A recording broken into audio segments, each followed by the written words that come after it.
Good afternoon. This is excuse me, the House Motor Vehicles Committee, and full committee meeting today, and we have a number of bills to take up. And I'd like to start off with a word of prayer by my Vice Chairman, Kevin Tanner.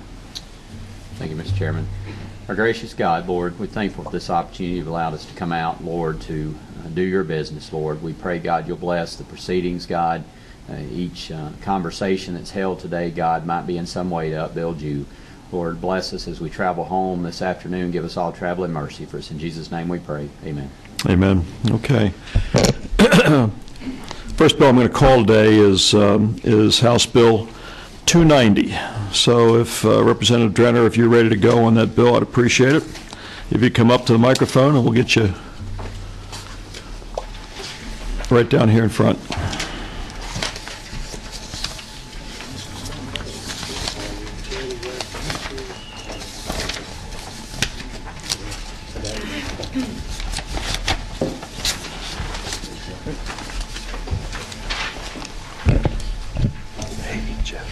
No, that's yours. Proceed. Okay, thank you, Mr. Chairman, members of the committee. Let me tell you a story before I get into the bill contents. I live in unincorporated Avondale Estates, about 11 miles from here. And one day I was on 285 going somewhere, and I was driving at the speed of traffic, and in front of me was a truck, and in the back of the truck was a dog. And I just looked up and I thought, oh, there's a dog in the back of that truck.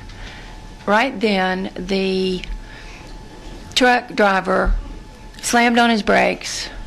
The dog went forward, hit the cab, bounced up, and luckily stayed in the cab itself. So what I did was slam on my brakes. Slammed on my brakes at 75 miles plus an hour. All the surrounding vehicles around me did the same thing, and fortunately there was no accident. So the intent of the bill today, or the question that I would ask as I present the bill is would you swerve to avoid hitting a dog on the freeway? Would you do that? It's rhetorical. So swerving to avoid hitting an animal on the road is a major cause of serious and fatal accidents, researchers have found. Crashes occur when motorists hit the brakes or swerve to avoid hitting an animal, contributing to motor vehicle crashes. However, if you're on the highway, there's little time to differentiate between striking an animal and not striking the animal. The problem is that it can be tough to make that differentiation at highway speeds. A natural reaction is to avoid striking anything living in the roadway with fractions of a second to react, but in fractions of a second, the reaction is just that, a reaction and not a lot of conscious thought. So the best way to avoid the entire situation is to secure animals in the back of motor vehicles when they are being transported on the freeway. So the intent of the bill is defined in lines 12 through 14. The bill itself is only applicable to the Dwight D. Eisenhower interstate and defense highways where animals are being transported in an unsecure manner. And if you look at the specific exemptions, they are on lines 21 through 26, because I realize that when we live in different areas of the state, and so therefore our concerns perhaps are a little different in that you may have a dog that is in the back of a pickup truck where you're just coming from a livestock auction or you're going to another piece of your farm, and that is exempted. You could have an animal in a trailer in the back of being pulled by a pickup truck, and that would be exempted as well. So the exemptions are listed in lines 21 through 26. There are 3 ways in lines 15 through 20 where you are to secure the animal if you're on the freeway, and that is you would enclose it in a space of at least 46 inches, you would cross tether it, or you would put it in a container. On lines 27 through 32, on the second page of the bill, you have the violations, and if you'll notice that there are exemptions to these violations in that you're not going to be cited if it's livestock. It's not considered evidence of negligence of causation of an accident. It's not going to be the basis for cancellation or coverage of an increase in your insurance rate, and it's not going to be evidence used to diminish any recovery for damages. In lines 33 through 37, it's not a criminal act, you're not guilty of violating an ordinance, and it's not considered a moving violation. So the penalty for not securing an animal in the back of a pickup truck on the freeway is that your offense would be you're guilty of failure to secure an animal, and upon conviction you have a $15 fine. The cost of prosecution, there's a provision in there where you're not going to be taxed and you're not going to add any additional penalty or fee or surcharge, and this will be forwarded to the Department of Driver Services, which is standard operating procedure. And the way that you will be convicted is that if a law enforcement officer sees you and that's it. Thank you, Representative Drenner. Are there questions for Representative Drenner on this bill? If you do, push your light on.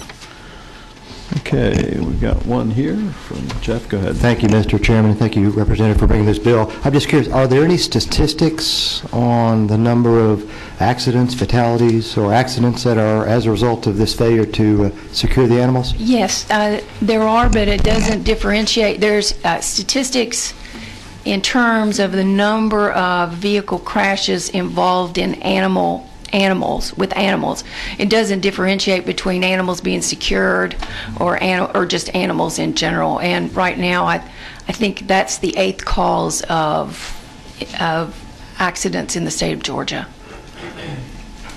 Thank you. Representative Tanner.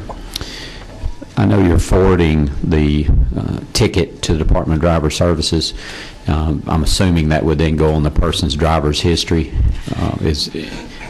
Well, any kind of violation goes on the driver's history that I understand, but it's not a moving violation, and it's not considered points. No points. No points. Okay.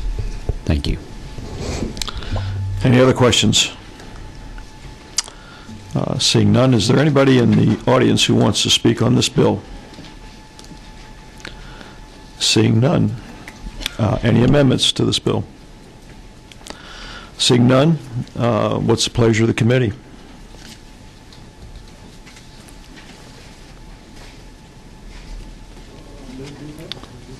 I have a move to pass. Is there a second? Is there a second? Okay.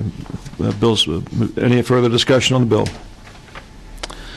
If not, everybody in favor of passing House Bill 290, signify by saying aye. Aye. Opposed? No. We'll call for a hand count on that. All those in favor of passage of House Bill 290, raise their hands. 1, 2, 3, 4, 5, 6, 7, 8. Those opposed? 1, 2, 3. Ayes have it. Your bill is passed, and moving on to rules. Congratulations. Thank you. Thank you. Okay. We move ahead. Is Representative Atwood in? Oh, there he is. Okay. All right. Come on up here, my friend, and tell us about tags for a moment. There we go. Mr. Chairman, ladies and gentlemen of the committee, this is House Bill 736, and it's a simple amendment to OCGA 40-2-86, which adds a subsection to create a new tag for marine habitat, conservation, restoration, and enhance our marine habitat, especially down on the coast. We're trying to increase our fishing, and we would appreciate your favorable consideration. That's about as quick as I can do it, Mr. Chairman. Okay, any questions for Representative Atwood? I don't see any. For the benefit of the committee, this is an annual tag bill, and what we do with this is we generally take these tag bills, some of which are shared revenue and some of which are just prestige plates, and we move it, and the Senate puts on their tags, and it comes back to us, and we take care of it that way. These are all worthy objectives. Some of these are shared revenue. I think yours is not. I don't think so on the coast, is it? To a degree, Mr. Chairman, the wildlife tag will be. Oh yes, I'm sure it is. That's right. Yes, for $25, but right. Of course it's voluntary. People Right. buy it and they won't. Right. Okay. Any other questions for Representative Atwood? Seeing none, anybody in the audience want to comment on this? Seeing none. What's the pleasure of the committee? Move to pass. So move to pass. There's a second. All in favor? Aye. Aye. Opposed?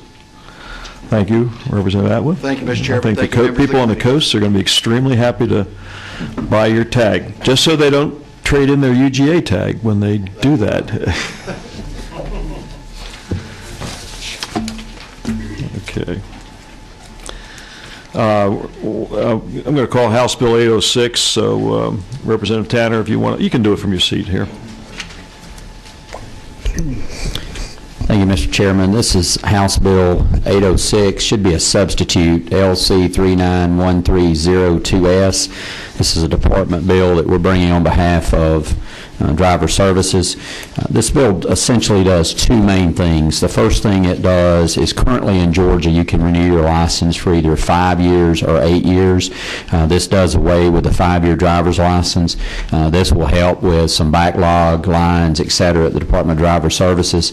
Currently in Georgia, if you're over 60, or I think it's 60, you cannot renew your license for longer than 5 years. This will do away with that limitation, so if you go in to get a driver's license, you'll be able to get your license for 8 years, no matter what your age.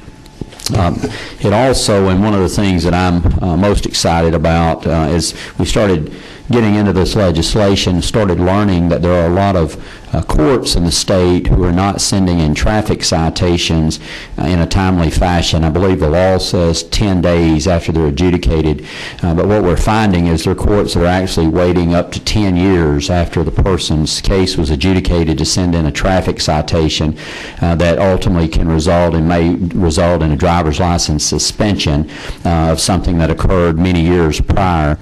This legislation would set a statute of limitations on that, so that if a driver's license ticket was sent in after 2 years after it was adjudicated, it was received by the department 2 years after the fact, then it would result in no suspension, with some exceptions. It would still count toward an habitual violator designation, and those codes are spelled out in the bill on page 3. It also would count toward commercial driver's license points and issues. That's something that we're restricted from changing due to our federal highway money we receive and the federal law governing that. Also in the substitute, in essence, what changed is if the court at the time the person was adjudicated, they took the driver's license, the person surrendered their driver's license, and then the court failed to send in the ticket, but the individual, the driver, knew their driver's license was suspended. They then just went down to the local DDS office and got a new replacement driver's license. Then their driver's license may result in a suspension. So there's some due diligence on their part that has to be shown. In essence, Mr. Chairman, that is the legislation.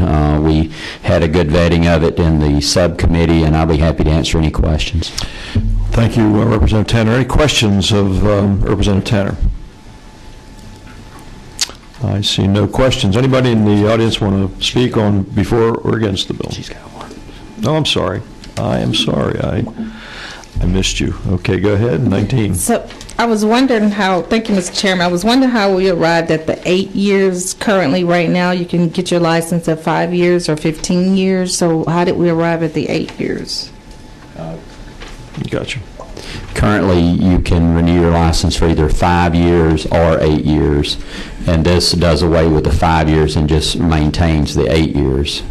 Now, I will say that the other thing I failed to mention was anyone who's not a U.S. citizen, they're not allowed to have an 8-year license. We can only renew those up to 5 years at a time or up until the point that their status expires, so that nothing in this legislation would change that either. It would only be for U.S. citizens.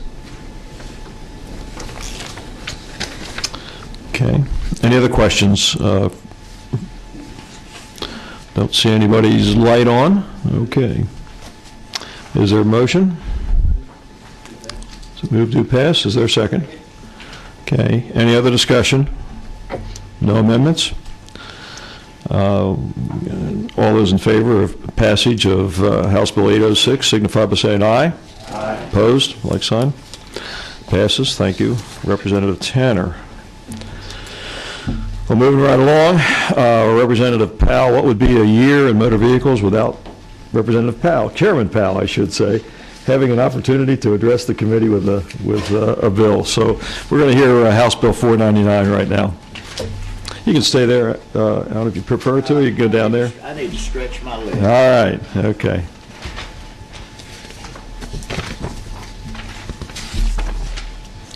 And I will tell you, this is, we're on LC 0734S, and there's an amendment to this bill that's also been offered, which is in your folder. That's AM 410150.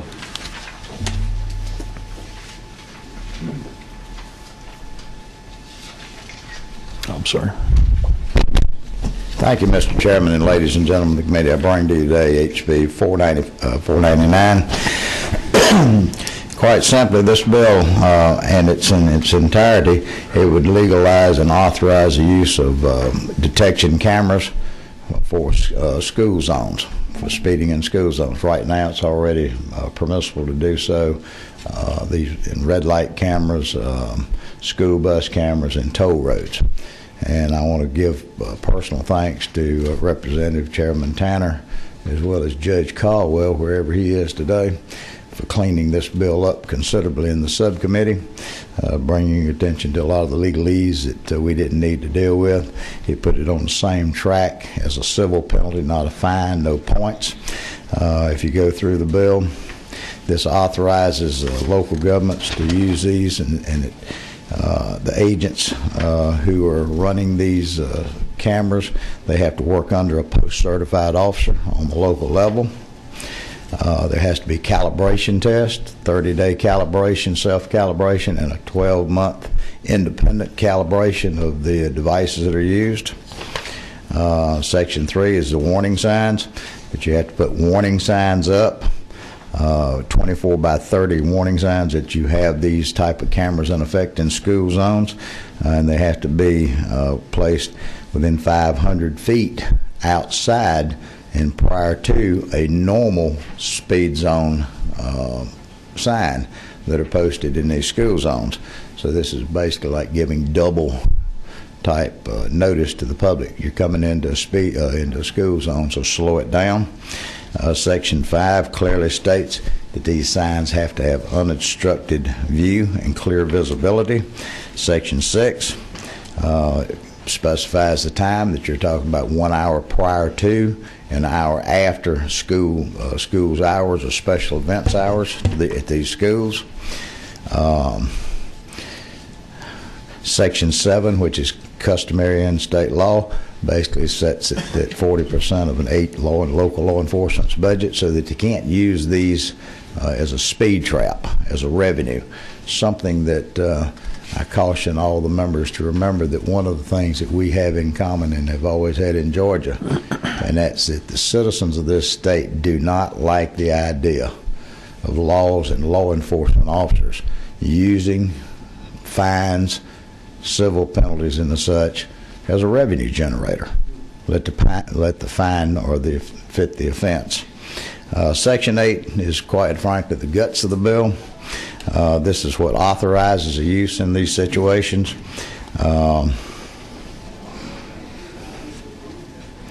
You've got to be 10 miles over the speed limit. So we're basically granting the same provision that is commonly known of using radar, that you're granted a 10-mile variance on your speed. There's a 30-day grace period. Anytime these devices are set up in a school zone, if you get caught in that first 30 days, it's basically a warning that, basically so that folks are used to this, where they're coming and going. Section 2 on line 167 spells out the delivery of the penalty or the civil fine. That says that it's got to be postmarked first-class mail, postmarked within 30 days of the agency of obtaining the name and license of the vehicle, no later than 60 days from the date of the alleged violation. So they can't drag them around for 180 days or 12 months to get it done. This has to be forthright.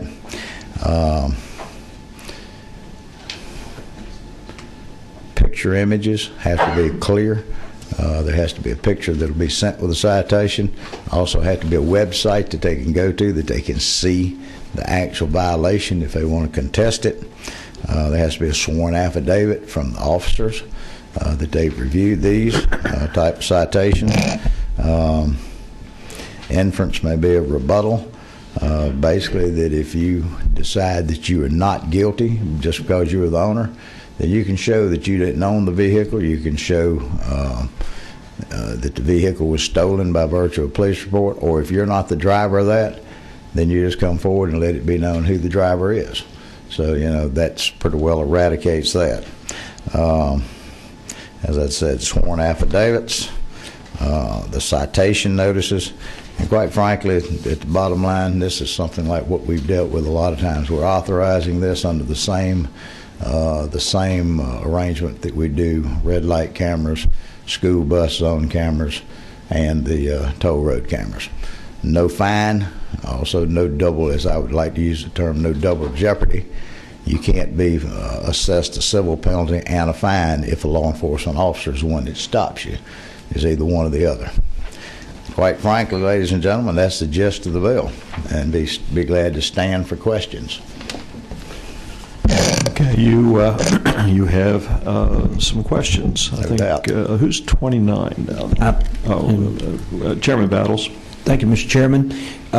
Just a clarity, this is not mandatory. This is any school system that wishes to do this. This is not a school system that wishes to enter into an agreement with the local government under its jurisdiction. No mandatory.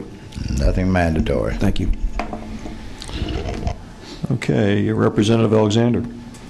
Yes, couple of questions. If you look at line 44 where it says the agent, so why are we empowering an agent to operate traffic safety devices? That's one question. Then the other question is... Well, let me answer that for you first, okay. Because a lot of law enforcement, they don't operate these type of devices.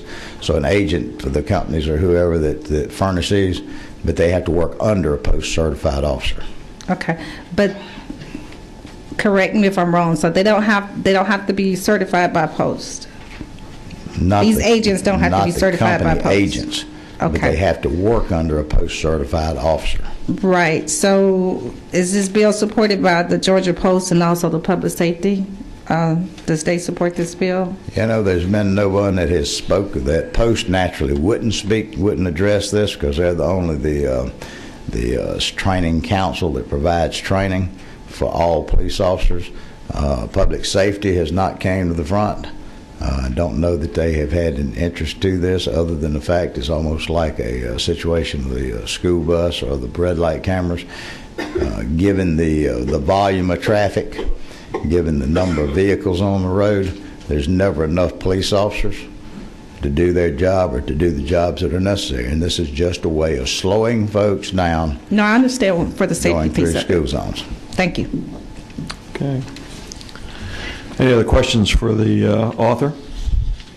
Seeing none, thank you so much. Well, I'm shocked. Chairman and I Powell? thank you so much. Is there anybody else in the audience who'd like to speak on behalf of House Bill 499? Seeing none, anybody who would like to speak against 499? Seeing none. Okay, there's a move from Chairman Battles to, I'm sorry, I forgot that. Okay. Mr. Powell, what number are you? Well, I can be 17 or 18, just whichever one. Well, why don't you do 17, and why don't you tell us about the amendment? I'm sorry, I forgot that. I apologize, Mr. Chairman. If you'll look, there's a couple of issues. First part of the amendment, we're amending the 1,250 to 1,000. And the reason we do that, nowhere in the code, Georgia code, is there a definition of a school zone. Now, there's inferences in other parts about like the drug-free zone and things like that, and that's at 1,000 feet. So what we're amending is we're amending the 1,250 to 1,000 to keep that in uniformity with what's out there right now, basically the definition of a school zone outside that barrier. Second part of that just basically says that that the administrative fee shall not exceed $25. It's a $125 fine, up to a $125 fine, with no more than a $25 admin fee. Any other questions on that? I do have a question here from Representative Joe. Thank you, Mr. Chairman. Mr. Chairman Powell, I read that amendment just a little bit different than the original bill. Mm-hmm. The original bill, I think, says that if it's the first camera within a particular speed zone, and if I'm reading the amendment correctly, it's the first camera within a public school system. Am I reading that correctly?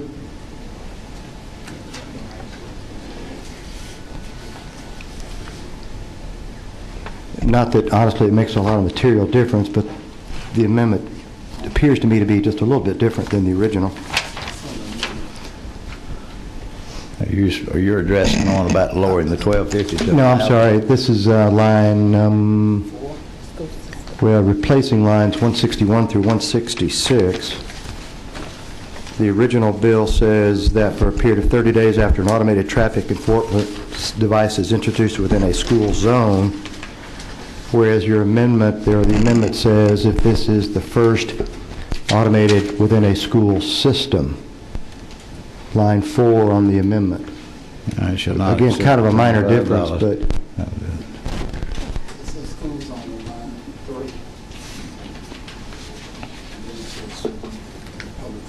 I'm going to defer to lead counsel over here.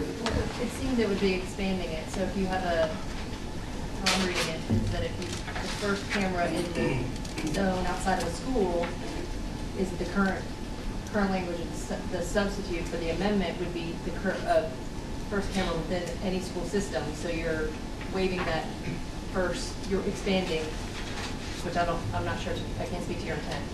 That was the intent, to expand that exemption for the first camera used. You know, I'll agree to whatever the wisdom of this committee is, because now I'm thoroughly confused with that. All right. Why don't we do this? Mr. Marsh, you brought this amendment for our consideration. You want to speak to the difference here for a second? Tell us who you are and who you represent. Matt Ralston with... Matt, I'm sorry. Oh, you're fine, Mr. Chairman. On behalf of American Traffic Solutions, what the amendment is supposed to do is to, in bigger school systems, instead of having the 30-day period for each school, it would just be a more system-wide situation as opposed to in doing it by the individual school. So school zone is out, effectively system is Yes, sir. School system. Yes, sir.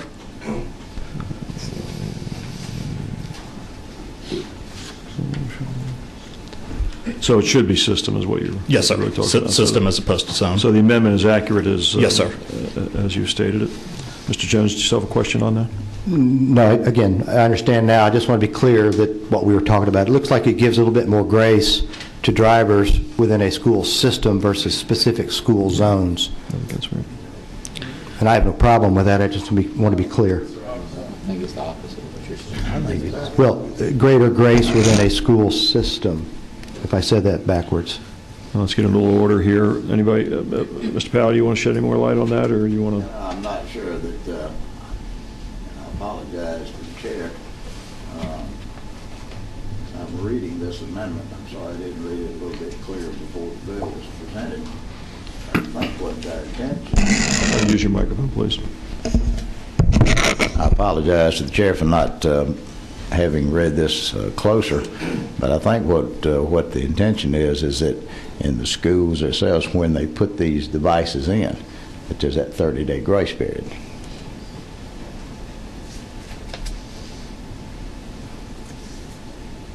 So are we talking about the school zone referring to a specific school, or are we talking about the entire system? We're talking about once the first device is set up within a school zone, it's a system-wide 30-day grace period. Okay. And Ledge Council, is that the way you read the bill and the amendment? I'm reading it as, for example, Cobb County, if an elementary school in Cobb County puts it up, the first ticket issued there, or the first time that's issued, you get that 30-day, you get the grace period, you're going to get a warning.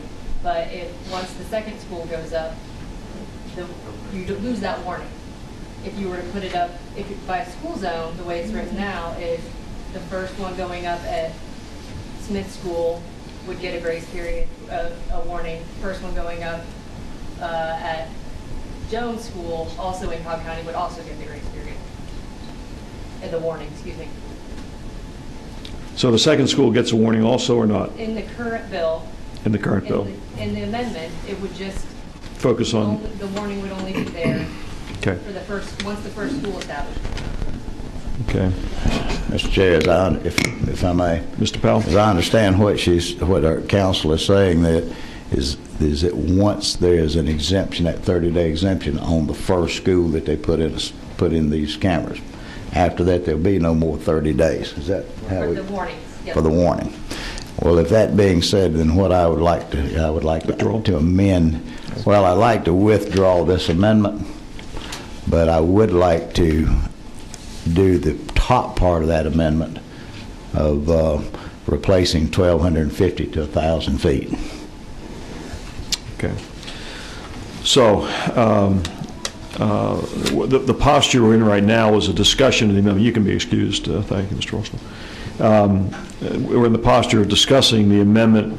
The position of the committee is there needs to be a due pass on the bill and a second, and then we can take up the amendment and work on the language on that. So you got a due pass on the bill? Is there a second? I'm going to allow some discussion. I see some lights on here. Number 26 is? Thank you, Mr. Chairman. I think it's addressed. I believe the author is withdrawing the amendment, that portion of the amendment, so I'll waive. Okay. Okay, let's see. I'm not sure who was first here, but I'll give you the opportunity to do this, Ms. Alexander. Wait. I waive. You waived. I'm sorry. Mr. Tanner? I think Chairman Powell cleared up my concern. In my community, it wouldn't really be an issue because we're small, but in a large community like Gwinnett or Cobb, I could see folks would never drive by that school or not know this was occurring. So I think it is important to have the 30 days at each location. So appreciate Chairman Powell's willingness to consider that. Okay, we're back on the amendment now, and Mr. Powell, if I understood you correctly, you're making a motion on the amendment. 17? Yeah.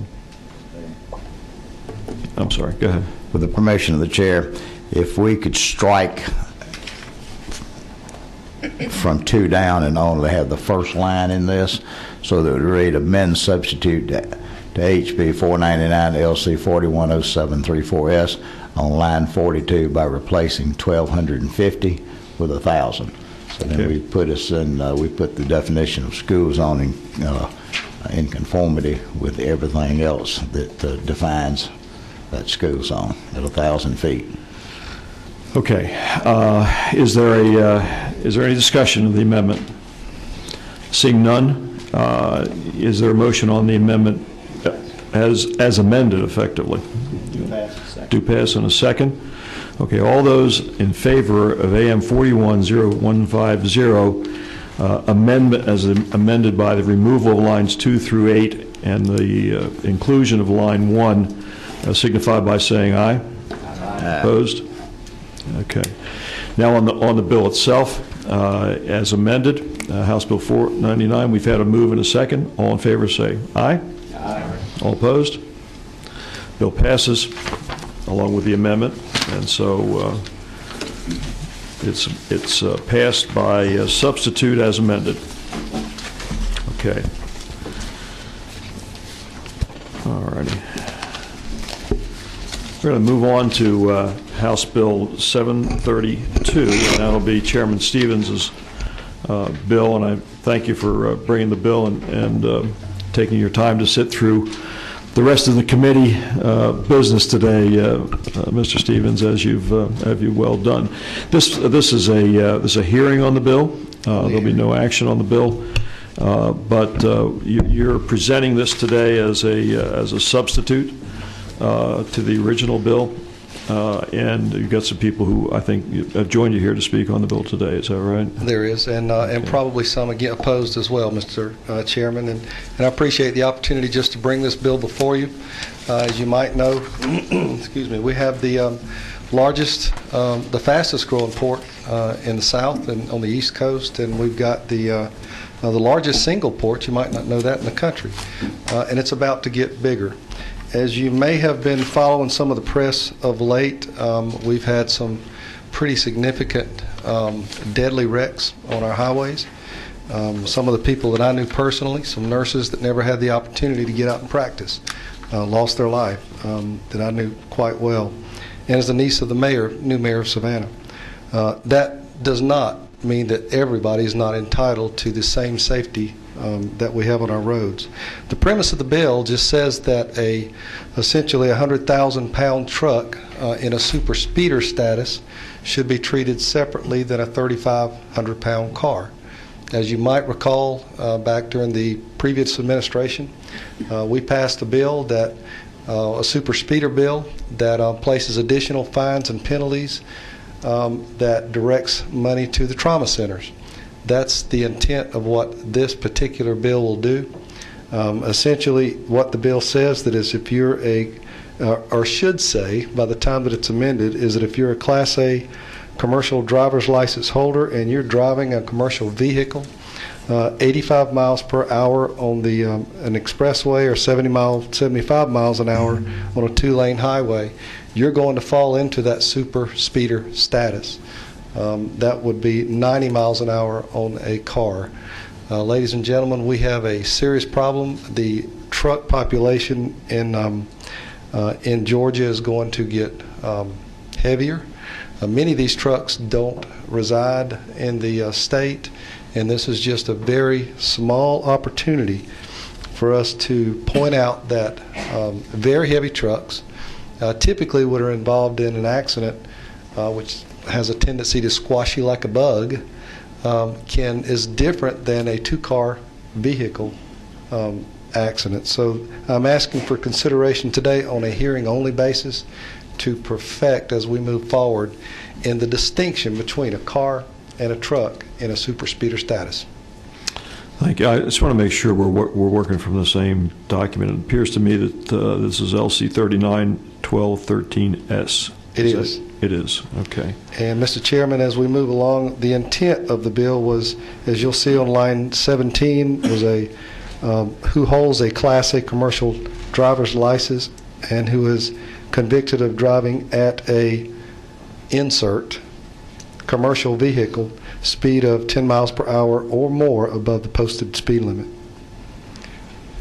Okay. And Mr. Chairman, I'll take questions. All right. Are there any questions for the author of the bill? There's a question from Representative Tanner. Having some discussions about this, as a light commercial contractor who has plumbers and electricians that work for me, they drive what is under Georgia law is a commercial vehicle, but it's 12,000 gross weight, so it's the plumber truck you see. And I know that's not what you're going after here. You're going after the tractor and trailer. So I think it's important that if this bill moves forward, that we make it clear that this is a Class A commercial vehicle. Yes. And that they have a Class A commercial driver's license. That way, my plumber who's running 56 on 400 in Dawson County, which is too fast, but it's probably not the same as a tractor and trailer running 76 on down at I-16, would not be considered a super speeder. So just want to throw that out. We just would need to make it clear that we're going after the people you're wanting to Thank you for the clarification. Any other questions for the author? Thank you, Mr. Chairman Battles? No, you have another one down the line. Sorry, Mr. Chairman, it's Timothy. Oh, I'm sorry. No worries. I'm sorry, Tim. Go ahead. Mr. Chairman, thank you. We had talked yesterday as well, concern with this being livelihood for folks and the points on their license, and that's a concern that I would have, and you were very receptive to that. So we might consider that as well, the pointage on their license. Not to excuse it, but in the mountains it's a little bit different, getting a little more speed to get up the next mountain than on a flat highway. So if we could consider that as well. And I appreciate that. I'm very receptive. What I'm hoping is the deterrent is the fee alone, and keep in mind this fee would go to the trauma centers. Yes, sir. Thank you. Okay, thank you. Chairman Powell. Thank you, Mr. Chairman. I have a concern that's similar to what Chairman Tanner had. One of the things over the years I've noted especially in license suspensions on CDL drivers, they may have a CDL license, but even any infraction that they get under driving a passenger vehicle, they're still treated in terms of DUIs, alcohol limits, and things like that. And, quite frankly, a lot of us have thought for years that's not exactly fair. Under the provisions of a CDL, your behavior behind that CDL are different than it is behind a normal. But if an infraction occurs and they're in, say, driving their personal vehicle as opposed to a CDL type vehicle, they still lose out. Question, and I don't know whether you've had a chance to talk driver services. Always concerned about them folks because they're the people that have to hire the folks out there to interpret all the garbage that we've passed up here all the years. Yep. And whether in fact those folks, what will be the amount of work on these folks when they get these citations? Is it done by the vehicle and the license or just the license itself? And Mike might want to answer that question, but that's just one that I'd like to consider. Secondly, have you talked to any of the folks in public safety? I have heard this for time and time ever since we passed the super speeder bill. There was such a terrible, there's been such a terrible reaction to the public on super speeder bill because, quite frankly, it wasn't done but for one reason, and that's to pick the pockets of the violator. And that money did go to a good cause because it went to the trauma centers, of course. But it was met with such a tremendous amount of disdain, and I have concerns about that. And the reason I asked about public safety, I have had for years a lot of our state troopers that have came up with a different idea, get rid of the super speeder and put a different system of a points violation into it so that there's actual a little bit more, so the visibility that we're just picking pockets isn't what it's about. Have you considered maybe looking at that direction? I'm open. That's why I'm asking only for a hearing, just to bring this, and that's a very good point. Point well taken. Yeah. Any other questions for Chairman Stevens? Mr. Chairman, thank you for bringing the bill. I assume you have somebody here with you who would like to speak on the bill? Yes, sir. You want to introduce them? I think we've got some folks. Then why don't we do this? If you would like to speak on the bill on the pro side, in support of the bill, would you just raise your hands and let's just get a feel for who wants to speak? 1, 2, 3. I see 3 hands up. 4 hands. 5. Okay. I feel like I'm at an auction here for a second. There's okay, 5 hands up. Is there anybody who wants to speak against the bill today? Because we will. I've got your. Is there anybody else? I see one gentleman back here who wants to speak against the bill, and Mr. Morgan, you want to speak against the bill also? Is there anybody else who would like to do that? So we have 2 speakers for and 5 against. Craig, you want to get just a list of the names, or can we do that? So I just know who they are and what they're doing. Yeah. I think that's probably a good use of your time today. Thanks an awful lot, Chairman Stevens. We appreciate you bringing the bill. I'm sorry. Are you from Ron's district back there, ma'am? Okay. Is there anybody here that was aggrieved in the accident that occurred down on the highway? I don't see anybody. Okay. Well, if you'd like to speak for the bill, we're going to do it this way. We're going to speak 1 for the bill, and then 1 against the bill, 1 for the bill, and 1 against the bill. Then we'll take the other 3 that are for. Pardon? Yeah. Why don't we take a 5-minute break? If you'll tell Mr. Foster over here who you are and what you want to do, we'll suspend for about 5 minutes.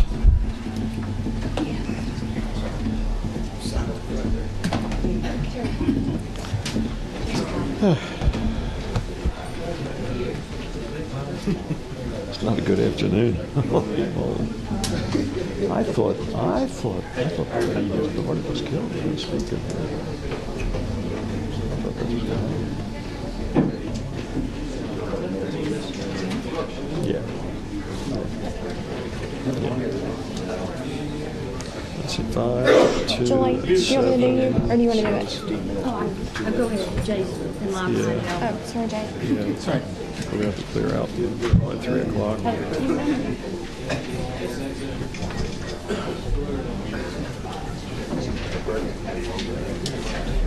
I know. This is it. This is it. How you doing? Good. Corporation has been all-consuming.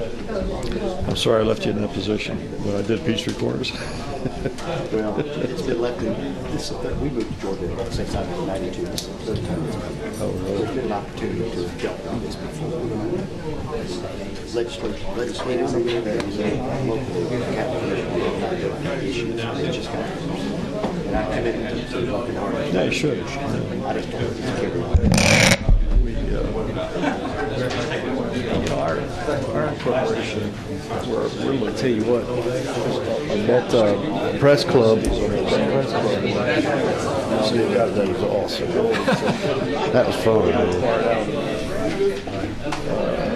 so it was a protection. Oh, sorry.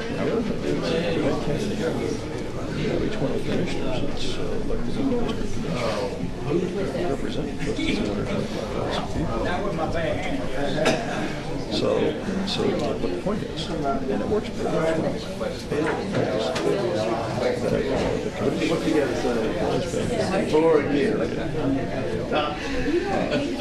It's changing, it will change.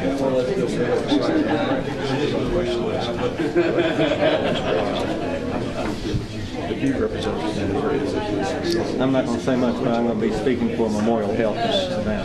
Oh, okay. So you know that by the time they get to me, I'm not going to have anything new to say.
Now, so if you could take your conversations to the hall if you need to have further conversation.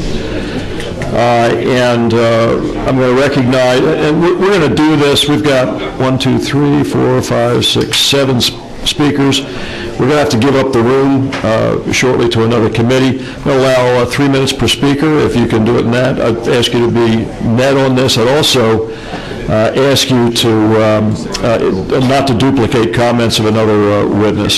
So, Ms. Adams, why don't you come to the microphone, and you can speak from right there. Thank you, Mr. Chairman, members of the committee. I just wanted to come today. I represent the Georgia Hospital Association, and on behalf of our more than 175 hospitals and health systems, we are in support of this legislation and would like to express our appreciation to the author for bringing it. Okay. All right. Any questions of Ms. Adams? Seeing none, you got to put your light on if you have a question. Mr. Morgan, representing GMTA, if you would like to speak against this, you're welcome. Yes, thank you, Mr. Chairman, committee members. Thank you for the opportunity to speak with you on this bill today. For the record, I'm Jay Morgan, and I'm representing the Georgia Motor Trucking Association. It's nearly 1,000 Georgia-based member companies, as well as the 80,000 men and women who work for them. We are deeply committed to operating safely on our highways and to doing all we can to improve safety every day. We recognize some of the proponents may want to suggest this makes the word safer, and at least imply that the industry's opposition paints us as anti-safety, but nothing could be further from the truth. Our industry in the state and the nation spends hundreds of $millions annually on safety technology, safety training, safety compliance, safety research, and lobbying for improvements. In fact, in the recently passed federal highway bill, for instance, we finally won the creation of a national clearinghouse for drug and alcohol test results to help us further weed out the small number of folks who want to drive but should be banned from doing so. We recognize the good intent of House Bill 732, and I want to personally commend Chairman Stevens and salute that, but we must oppose the bill, and let me explain why. The bill sets up a dichotomy on safety, implying it's somehow okay for the average car driver to go over the speed limit. 16 miles per hour over the speed limit. And interestingly, this would also be true for some drivers of bus-style RVs and so forth. So a trained professional driver would be a super speeder at 10 miles over the speed limit, which is very often the normal flow of traffic on many of Georgia's interstates. But a completely untrained amateur driver, no matter what they are driving, even 80,000-pound vehicle would not be a super speeder until 15 miles an hour or more. A super speeder designation, as the bill is written, would seem to be a lifetime branding. The driver will either have to leave the industry or move to a firm that doesn't care. Not an improvement in the safety situation at all. But studies show that the safest operation of those trucks is at the same speed as surrounding traffic. Studies also show that car drivers initiate more than 70% of the accidents with trucks, including 1 out of 5 accidents where a car runs into the back of a truck. Nothing in those studies indicate that setting different speed limits or different levels of fines improves safety. Let me make one other point.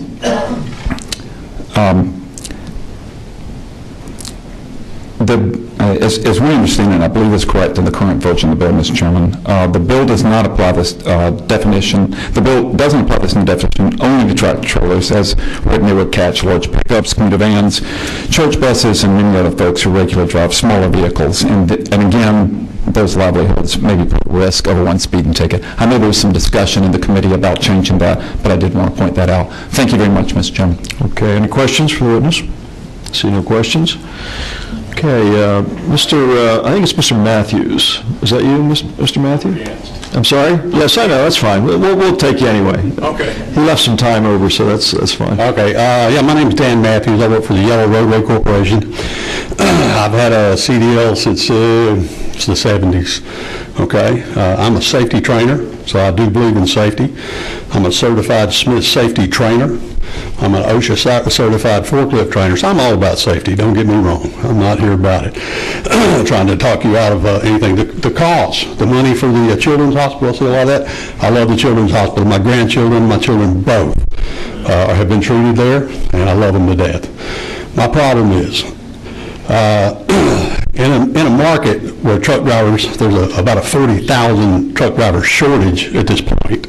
The last thing we need to do is take the livelihood of the ones who are still willing to do it and can them. Like you just said, you'll be branded. A super speeder, I wouldn't hire a guy with a super speeder, would you? I mean, this is just something we need to look at. 15 miles an hour, right now with a CDL, if I go 15 miles an hour over 2 times, I lose my license for a period of time. Everybody else doesn't have that suffrage, so I wouldn't have a problem with the 15-mile-an-hour super speeder thing, because going down a hill, just like you said, sometimes you need it to go back up a hill, and everybody knows there's that revenue-generating guy down there looking for us. You know, everybody knows that, and I just don't want to be part of it. There's got to be a better way to raise revenue for the hospitals, and I'm all about that too. But let's work this out where I can continue my livelihood as can my others, my friends, my peers. You know, I just think this needs to be rewritten and better thought out. Thank you for your statement. There's a question here, Mr. Jones. To the Speaker, just a quick question. I'm going to be sure I was clear. Come on back to the microphone. You said under current law, Class A vehicle drivers holding a Class A commercial license, 2 violations over 15 miles per hour? Yeah, or tailgate. There's several big deals. And you lose your license for? I'd hate to say. I think it's 6 months. About 6 months? Okay. That's right. Just want clarification. Thank you. Yeah, yeah. And by the way, the first lady to speak, by the way, admitted to going over 10 miles an hour of the speed limit when she was talking about the dog incident. 65 is the highest on 285 anyway. You know, you ought to run for office and be a member of the committee here, I think. You picked that up. That's a good catch, and I caught it too. As a matter of fact, I didn't want to have one of the public safety officers come in and arrest her right there on the spot for the admission, but that's fine. Okay, Ms. Wyndham from Navcent Health. Thank you, Mr. Chairman, members of the committee. My name is Julie Wyndham. I represent Navcent Health in Macon, Georgia. We are a Level 1 trauma center. We certainly support the author's intent of aiding the trauma system and trying to prevent traumatic accidents, and we support anything that this committee could do to help us in those efforts. Thank you. Any questions? Is there a question? You have a question? There is a question from Chairman Powell. I wouldn't dare pass this opportunity. You're the well. Jelly, I hear what you're saying, but with y'all, it's really all about the money. Well, we do fund a lot of uncompensated care in the trauma system. But I do know in a sense of fairness that y'all would probably like to see it, everything equalized in something that's actually factual. Well, you know, if there were another source of revenue that you see fit to put into the trauma system, we certainly would be willing to support that. Joshua's Law. Well, we certainly supported the $10 tag fee and all the stuff that y'all have tried to do in the past, so anything that you could do to help us, we appreciate it, Mr. Chairman. Thank you. Much as might like to revisit not Joshua's Law, Mr. Chairman, I think we passed that one so far. Mr. Tanner, Representative Tanner. I was just curious. Yes, you may not know the answer to this, but do you know if there's been any projections made that if this passed, what the increase would be in revenue to the trauma centers? I'm not aware of any fiscal note or any assessment of what amount of money might be. We're just looking for anything that could help the trauma systems. Do you know how much you get now from super speeders to trauma centers? We get, well, the super speeder fee raises about $21 million a year. We get about $16.3 million of that goes to the Trauma Commission. Okay, thank you. Thank you for that. That's enlightening. Appreciate that in the question. Okay. Once again, we have three speakers for. If it's the same testimony, you might want to shorten it, but that's fine. Mr. Reese. Thank you, Chairman. I'm Brandon Reese. I represent Wellstar Health System. Kennestone Hospital operates the busiest emergency department in the state, and I just wanted to come before you today and be on record in support of Chairman Stevens' bill and to commend the author, and thank you for your time. Any questions for Mr. Reese? No questions. Thanks so much for coming forward. Okay, Cash, why don't you come on up and... Thank you, Mr. Chairman, members of the committee. My name is Cash Trabetti with Children's Healthcare of Atlanta, and we stand in support of House Bill 732. Okay. All right, short and sweet. Scott Maxwell. Thank you, Mr. Chairman. I'm Scott Maxwell. I represent Memorial Health in Savannah, which was the destination of the nursing students when we had that terrible accident. And again, won't take any more of your time. We favor the bill. We look at it from two ways. We're the second busiest trauma center in the state, and the fewer we can have come in, the better. And of course, we would like to see the revenues help support the hospital and the trauma effort. Thank you. Well, thank you. Is there anybody else who'd like to speak with another moment? Well, seeing none, I appreciate the comments this afternoon and Chairman Stevens bringing the bill to us for our attention. I'm sure Mr. Stevens Representative Stevens will have a substitute, which we will take up at an appropriate time. With that, is there any other discussion for the good of the committee? Seeing none, we're adjourned.